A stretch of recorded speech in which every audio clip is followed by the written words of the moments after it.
In episode 3 of Tech It Up Talk, listen to elementary school leaders as they discuss their challenges and lessons learned in transitioning their campus to virtual learning as they prepare for new beginnings for the start of a new school year. You ready? Here we go. The Tech It Up Talk podcast aspires to educate, inform, and inspire educators from teachers to school leaders on tips, tools, and resources to support the integration of technology into classroom instruction.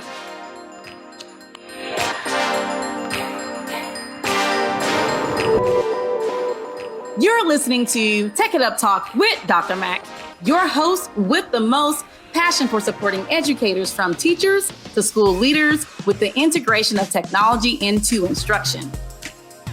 Co-hosting with me today is a fellow educational technology leader and colleague, Mr. John Amundsen. How are you doing there, John? Hey, Dr. Mac. Thanks for having me again. I'm looking forward to hearing from some amazing educational leaders today. Right. So in today's show, I have 3 elementary school leaders who are going to empower us with their knowledge and their experience as school leaders in education.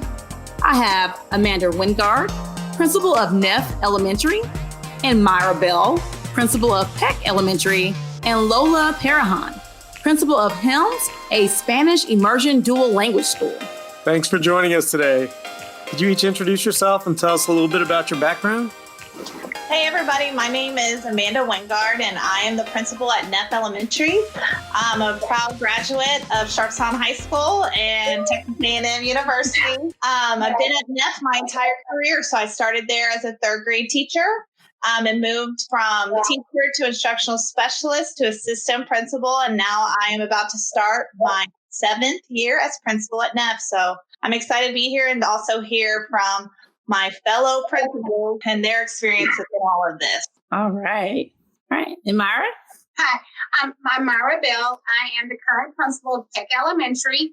I'm a product of HISD. So I'm a graduate of JACASE, as I said. I've been in HISD for roughly 22 years. And like my other colleague, I've been the instructional coordinator, the Title I coordinator, assistant principal, and I have a little experience in secondary as well as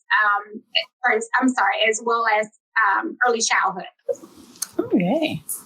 And Lola. Hi, I'm Lola Perejón. I'm the principal at Helms Elementary, an immersion Spanish dual language program.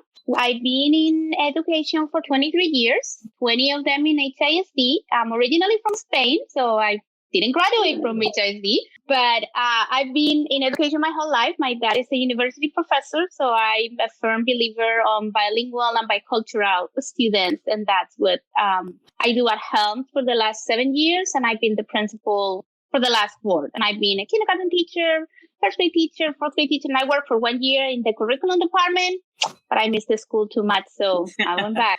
All right. Well, the goal of today's show is to really discuss your experiences as school leaders with emphasis in elementary education, because I feel like you guys have faced other challenges that you may not see in other areas of education, like secondary, middle, and high school, and even, of course, post-secondary. And so we know that COVID-19 has had a major impact in education, which has caused us to shift completely drastically in many cases to how we're doing things, running our buildings, our structures, our systems, and how our teachers are having to adapt and teach and still support our students. So I guess I kind of want to start off with you guys kind of sharing some of your obstacles or challenges that you had to face previously in the spring with having to transition to virtual learning.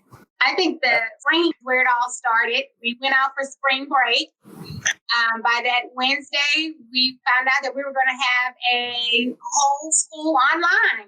And we needed to have it done by Monday. So that's how it all started. So it was that Wednesday, and I just remember thinking, okay, Monday, school is going to be online.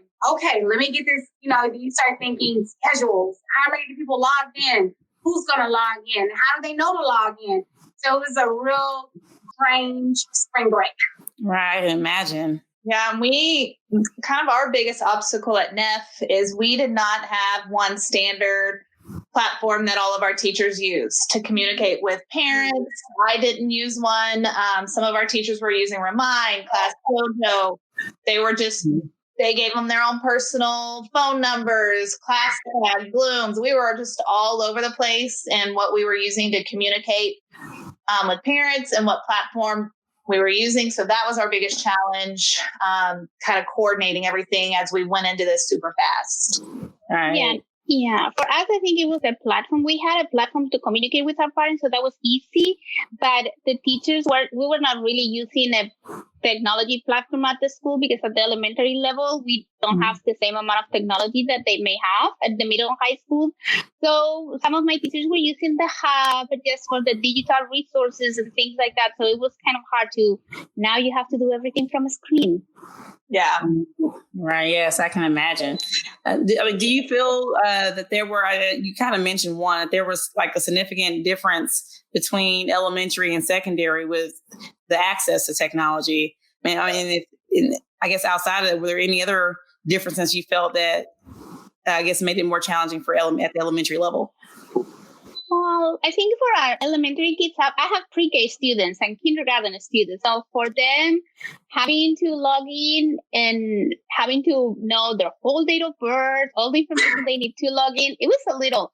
So it put also a burden on some of the parents to try to help them. So it was also hard for some parents because they needed to help their kids to log in, which our older elementary kids were more comfortable doing, but our little pre-Kers, it's not their first thing. Now they have some props. They know how to mute themselves and mute everybody and things like that. Yeah. Of course, with NHISD, one of our biggest hurdles was that every high schooler has a laptop and has the technology. And of course, many of our students didn't. And they were making do with cell phones, with their data plans. I mean, they were being so creative in how they were doing work, even if they couldn't get online. But it was a big challenge. And of course, they need a lot more support from parents. Right. And that's true. The biggest thing in elementary is it's not just the students anymore. Now we're depending on the family to help us, gauge. That's one of I think probably everyone's biggest hurdle right now. We all work, so I'm sure they're all working, and we want them to sit down with their kids because that's our job to teach the kids or what have you. But definitely working with the parents is going to be one of the biggest hurdles. I'm sure, like everyone else, I do not like punishing kids because of parents or what have you. I always stay away from that. Even we, at the end of the year, we're going to promote this kid. Well, his mom didn't do this. His mom didn't do that. It becomes more difficult now because we have to really look at each kid. Okay, this kid has the potential, but maybe mom isn't logging in. We know this kid. I talked to this kid on the phone. I know he knows this. So really having to really dig in and move all the hurdles to get to the kids and see what they're learning. Yeah. Right. What were some, I guess, aha moments as we're entering into a new school year, that from those experiences that you guys are planning to do differently this upcoming school year to kind of combat some of those hurdles that you have to face in the spring? Well, we started, of course, moving to one communication platform that we're using worldwide. And that has been just the biggest blessing for us and just an unexpected aha moment. And that, I am a principal of a very high ELL populated school, and I don't speak Spanish. And so, I have translators and people who help with that. But with this communication platform, I'm able to communicate with my parents because I'm able to translate what I'm trying to say. So they are sending me a lot more messages directly, and I'm able to have more personal interactions with them. So that has been a huge blessing for me with my families. Right. Mm-hmm. Lola, Myra, are you guys doing anything different this upcoming year that you may have learned from an experience in the previous spring? Well, definitely everything is completely new. The way we're going to engage the students, we're going to start our PD next week. And the teachers are nervous about presenting to the kids and keeping them engaged. We're all nervous also. Are our teachers going to be engaged? How are they going to sit through 8 hours of this and 7 hours of this? Is this too much? Do I need to give them a break here? So those are some of the things that's new this year. One thing that is very new let me just say this, when we first started, we were talking about getting on the same, platform. That was the biggest thing. So once we all got there, I still was thinking, well, how are we going to get in contact with the kids? I was very surprised at the relationships that my teachers had already developed with their parents. Because I'm thinking from here, oh my gosh, we had to find 500 kids. But it wasn't such. It was one teacher looking for 20 kids, and she was able to actually reach out to them. And so it was an aha moment seeing that, okay, my teachers do connect with the kids. They do know the parents. They know if she's not there to call grandmother, so that was an aha moment for me. I did not realize how blessed we were that the teachers had relationships previous to this. Wow, yeah, that's amazing. Yeah, I mean, we have a school-wide platform, but I created this year, we created like a landing page on our website where we're going to have everything for our parents. So if they need to go to our platform communication, they will click there. If they need to go to the hub, they will click there. So it will be easier. They will have all the letters that I sent home. So instead of having to find everything, we have added that. And I'm also starting to use my school page on the hub that before I knew it was there, but it was not really used. So I'm putting a lot of more things in there. I'm going to try to get my kids really using that as the point to go every morning to figure it out, see their announcements that I was doing in the spring. I was doing announcements on Facebook and Twitter every day for the kiddos. So now I will post them on the hub too and all those things.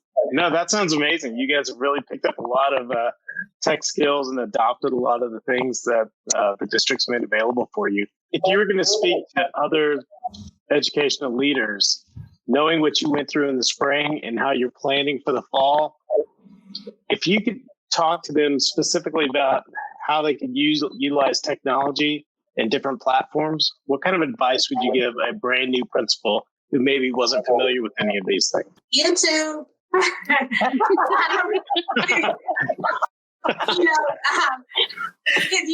I remember aha moment.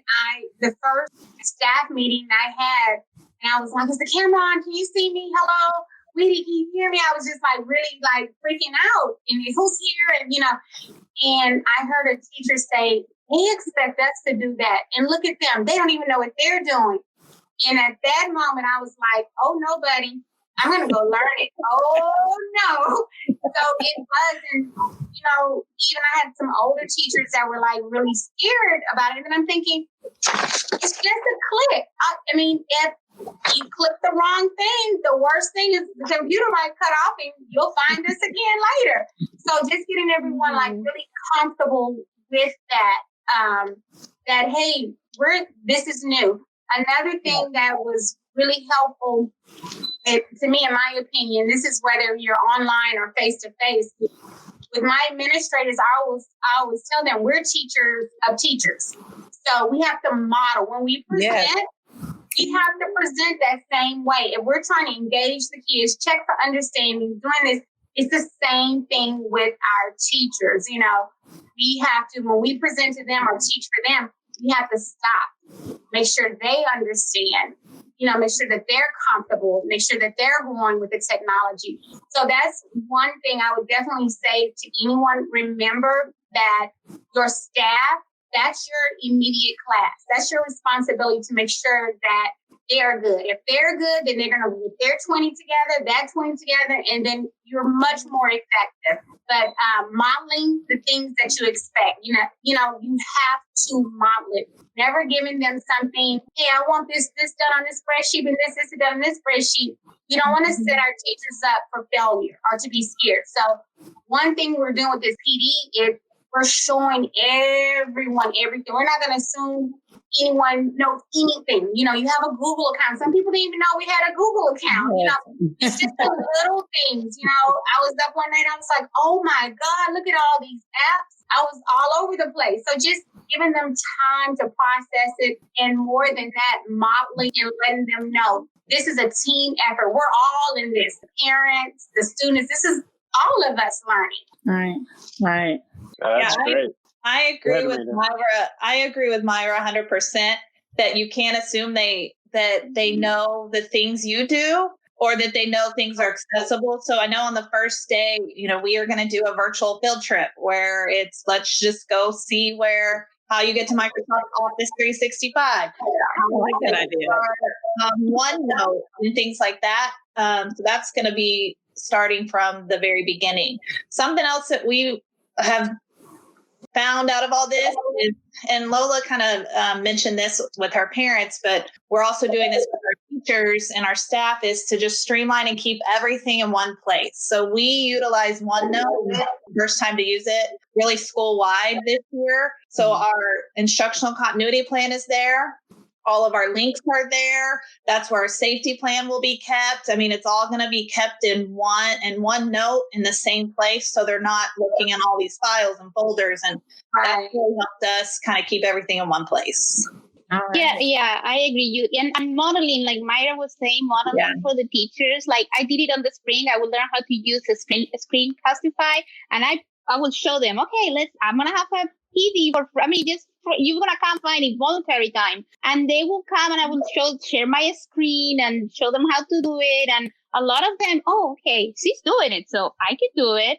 So I like technology, but I like to share with my teachers and also tell them that we're all learning. It's okay to make mistakes. Right. So we're all in the same boat. We just have to learn all these tools that maybe we were using before, but not at the level we're using them now. So it's kind of making sure what we expect for them to do with the kids, we model it with them too. Yes, I like that. I think that's very important for a lot of leaders. Sometimes, I know pre-COVID, some of the schools I've supported, we assume that teachers are using things, and we may not always have time to ensure that they're using it effectively. So when you're modeling, and you kind of have a better expectation of what it should look like when they're using it. If anyone is getting anything out of this today, I think for any school leader, that's something that they should take back with them, and to model and be okay with that. This is a learning process for us all, and not to expect it to be done correctly or the best way the first time. So we're still adjusting and adapting to some of the tools and features that are new for a lot of people. So I like that a lot. Yeah. I want to piggyback off something that Lola said, that I've heard some of the principals that have dealt with Power Up and HISD, and they're used to dealing with technology and new tools, is the most successful ones never expect everyone to be an expert. They just expect their staff to grow. And as long as they continue to grow and everyone gets a little better in their learning, they have a much more positive impact when it comes to student success. That's true. So it is time for our next segment of the show.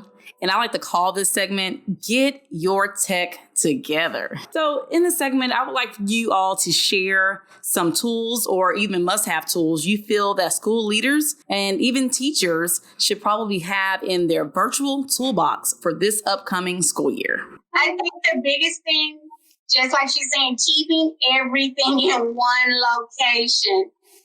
She's keeping it in a notebook.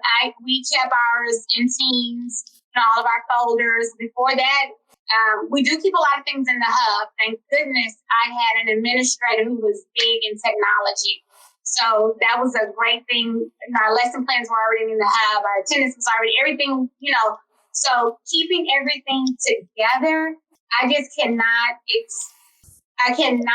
say that enough. That is going to be key. Where is this? Where is that? Oh my gosh, let's change this folder. A lot of things too, I think that, like the cloud, I was amazed. I went from the cloud to Google Docs. And so that was a big eye opener. I'm like, you can work on this too. And I can work on it with the SIP. So I'm like, you can do it with the SIP. And then I don't have to cut and paste it together. Are you serious? And then, learning that. And then going home and saying, you don't need a flash drive anymore. I'm like, but I was working on it's weird. How did that get here? We were all amazed, and we were laughing the other day because we were like, my school counselor was saying, I clicked on something and found pictures from 4 years ago. And I was like, where? She was like, I think it was on the HISD website. I don't know how everything's coming together. So just like getting everything together and showing them step by step. One thing I do want to really share, I have this year on my admin team, I took one of the kindergarten teachers and she became the instructional specialist. Well, one thing with her, she drew everything out. My son was also in her class. So he would look at the picture and he would press the button, and then he would match the little words up. And he would, do his birthday. Then he said, I'm looking for this. And so with that, I guess the biggest thing is not just the technology, but just making sure that our kids are independent as possible with this. That, yes, I understand that the parents, these are their kids, but more than anything, we're still the educators. We're still in charge of teaching them, no matter what. And that is our job. That is our mission. So making it easier on the parents and making those kids more independent and having them thirst education, having them feel like, okay, I have to get on at 9 o'clock with my this on today where we're all wearing blue tomorrow. Having that type of thing is, I think, even more important than any type of technology. Making sure that the kids are dependent as much as possible and we're not putting this as a burden on the parents. We're still taking we're the educators, yes, we are, and we take that charge. Yeah, I think that comes with some of the design and setup of when you guys are using the learning management system and how the teachers are using it and how they're structuring their lesson design, being there to make it easier for them. And so they have to be mindful of their lesson design setup now and like using non-linguistic representations to help give direction on where they're going. And so it's like using technology to be more purposeful to support exactly what you're saying. And it could be just being more explicit with a call to action, or maybe an arrow that's just pointing here. They click here. We have to, when we're designing our lessons, we have to be considerate of those explicit instructions for kids because you're not there. They can't hear you as they would do in the classroom. And so making it visible. And so I heard Lola mention about screencasting. I think that's another way that some teachers can multiply themselves into the classroom to be more visible as if they were with their students and leveraging some of those tools to support themselves, to give those instructions to kind of help support them being more independent. So thank you. That was thank you guys for sharing. Dr. Mack, don't steal Lola's thunder. She has more. Lola. Well, I think something that we as school leaders we need to do is we need to make sure we help our kids to be engaged. I'm a dual language campus, so half of my babies don't speak either language that we teach them. So when my English speakers are sitting in a Spanish classroom, so we have to use, like Mara said, a lot of visuals, use the whiteboard. We have that whiteboard that the kids can write on it. You can do pictures, use visuals. Like my kindergarten teachers in the spring, they did all these pictures, mute yourself, and it was really helpful. I would see them pop them out in the classroom and the kids would go and figure out what they were doing. So make sure that we are taking into account those second language learners because maybe their parents cannot even help them because they don't know the language. Right. Not only English, my English speaking parents don't know Spanish. So for them, it was a big transition for a lot of the parents because they were like, well, I don't understand the teacher. How it's my child do it. Don't worry. You just make sure that they're logging, that all. We're gonna teach them. We're gonna teach them the content, the language. Just make sure they just log in and do. You support them. You read them a book in whatever language you speak at home. Engage in conversations with them, but you don't have to stress about teaching them. That's what we're here for. And I think that's what we need to make sure that even we're a part, that everybody understand that we're still the teachers, and we're gonna make sure we're teaching these kids. I hear a trend happening here, Amanda. Well, chime in. I totally agree with what Myra and Lola have said. And my best advice and thing that I've really stressed to my teachers is to get really good at one thing.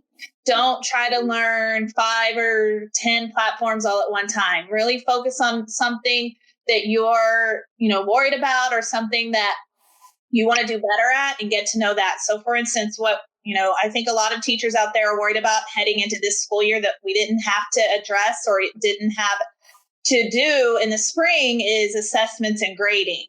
So what can we do to assess and grade students that is unlike anything we've done? So doing some online assessments through OnTrack, which my school has not really done. We are also going to get to know Pear Deck and Nearpod pretty well, so they can do short, really quick check for understanding. And so just like we talked about with the modeling, I'm doing my beginning of the school presentation in Nearpod, and I have no idea. This is my first time to do it. I'm YouTubing. I'm going to the training, teaching myself.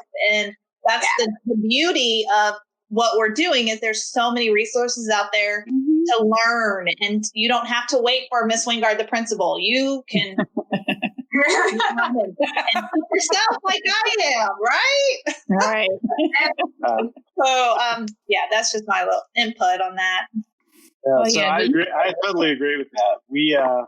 We always talk when we're training teachers at the beginning of the year that they're the superheroes of the district, and we tell them to evaluate their utility belts and only have a few tools. You don't need a bunch. Just pick 3, 4, or 5 that work for you. And then at the end of the semester, the end of the year, reevaluate. If it's still working for you, keep it and use it. If something's not giving you the results, then go find 1 or 2 others to supplement for that. So I like that idea. Yeah. Oh, thank you guys. All right. So we're going to move to the last segment of the show, which is the Tech Smackdown. In the Tech Smackdown, it's just the last part of the show where we end with giving our best tips and best practices for listeners to take away. So I asked for 3, or we can do 2 or 3, as I know it's 3 of you guys here on your 3 tips, or if you want to do 2, that's fine. But your top tips in going into this new virtual school year for other leaders and educators. So who wants to go first? Now, Johnny got to do 1 episode. We did paper, rock, scissors. And so he had to go first on the episodes that he joined me in. So we can do the same here, or we can just say, hey, I want to go first. I'll go first. And it's hard. It's not hard, but a lot of the things we've talked about, I had just written down, be as organized as possible, keep everything in one place, get really, like we just talked about, get really good at 1 or 2 platforms of new ones to you before you start trying to learn new things. And then again, be a self-learner. You don't need to wait for other people and for a specific direction. If you want to learn something, it's there for you. There's so many resources out there. Right. And it's funny, this kind of put us really close in the seat of the actual student. Sitting here, we didn't know how to do this, we're struggling, but we're getting there, but we're making growth. And that is so important. We, during the school year, we're so busy on who's going to pass, this, so we're all over the place. But to actually feel the growth inside, I'm excited about passing that over to my teachers. I had teachers that were not able to check for their check stubs. You know how important that is. But, and now, they're like, did you see my emoji? Did you see just them going back and remembering that feeling of growth? That's what we want to pass to the kids. We get better. Wow, look, I made a folder. They did this. That's that same feeling that we want to pass on to our kids. That would be key. And then the second thing would be being able to express when things aren't going okay. This group, as you know, we all have SSOs, but the group that I'm in, I've always been a talker, friendly or whatever.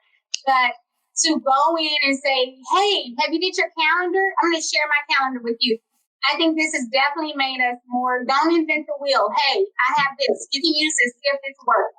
So I do think everyone is becoming more, collaborative as far as sharing. And that's a big thing, principals, we're teachers, so we're very competitive. I have to have the best. Look at my website. I'm going to do this. This new learning wore us down. We were like, hey, help me.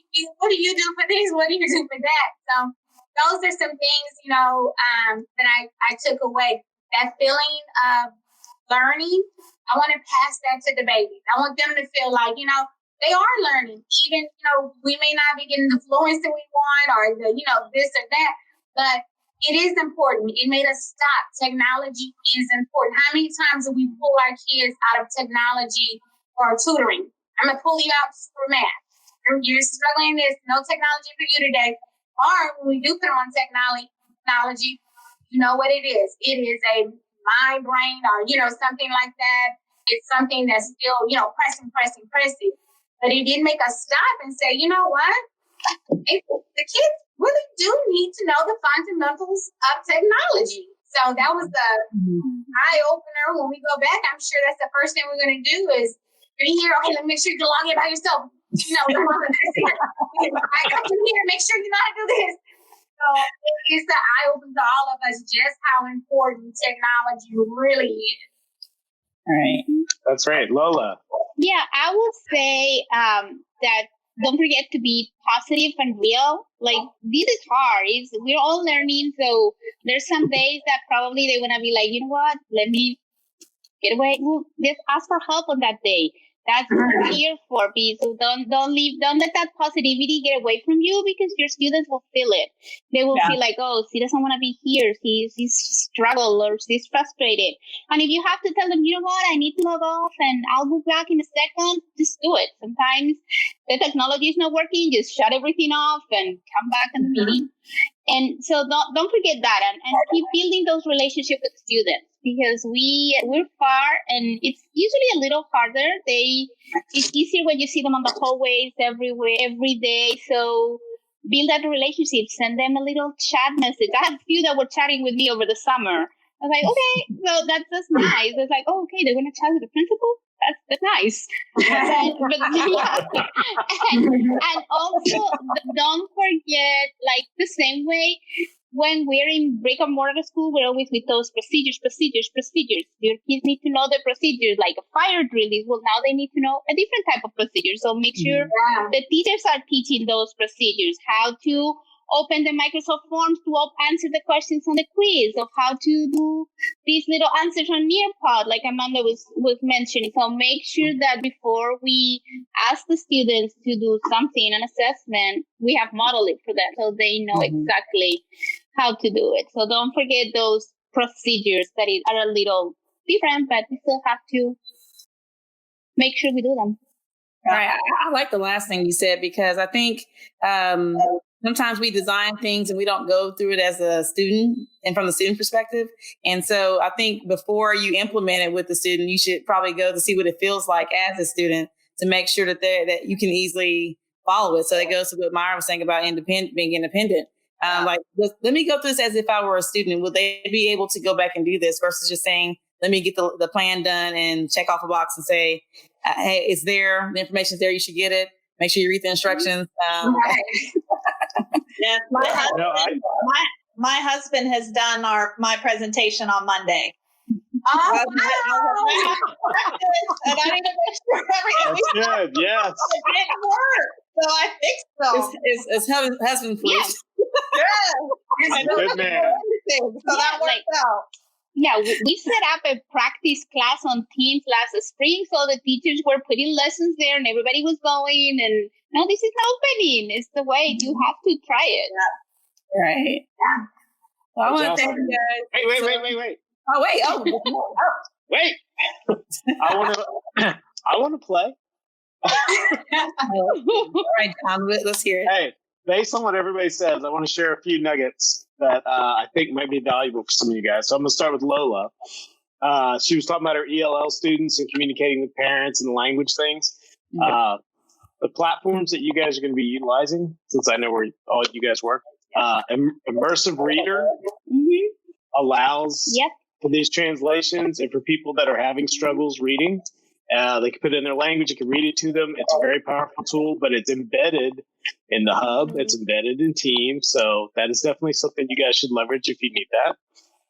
Another thing I want to tell you guys is that technology, we've talked about it for a while in my trainings for quite a few years, should satisfy one of the 3 E's. So these E's are engaging. So they should help make lessons a little more engaging. They should get some level of efficiency to help you out with timing and stuff. And enhancing the lesson. So doing things that you just couldn't do in a traditional classroom. And the last thing that I want to share is that since you guys have come here today, and you guys sound like you're on the right track, getting the teachers to model things, getting them to practice, allowing them to make mistakes is having them reflect on that same note. At the end of each week, just think about the things you've tried and any little tweaks you can do to make it better. Nobody's expecting it to be perfect right off the bat the first week. But as we do this week by week and get into the school year, we can really establish a good routine that is effective in helping our students be successful. Right. That's it for me. Well, thank you, John, for sharing. I really appreciate that. Yeah, so it's been a pleasure to have you all on. Maybe we can bring you back on for a different topic and can continue to share your knowledge and things that are maybe, or even an update on how things are going this school year. Yeah, we'd love to hear from you guys. Okay. Yeah, We so may feel something different in a few weeks. We're trying to make it Tuesday.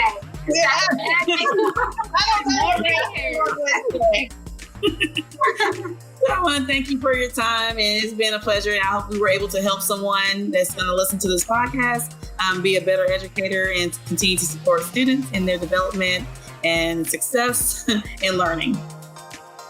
Thank you. Thank you. Thank you for listening to the Tech It Up Talk podcast with Dr. Mack, your host with the most passion for supporting educators on using and implementing technology.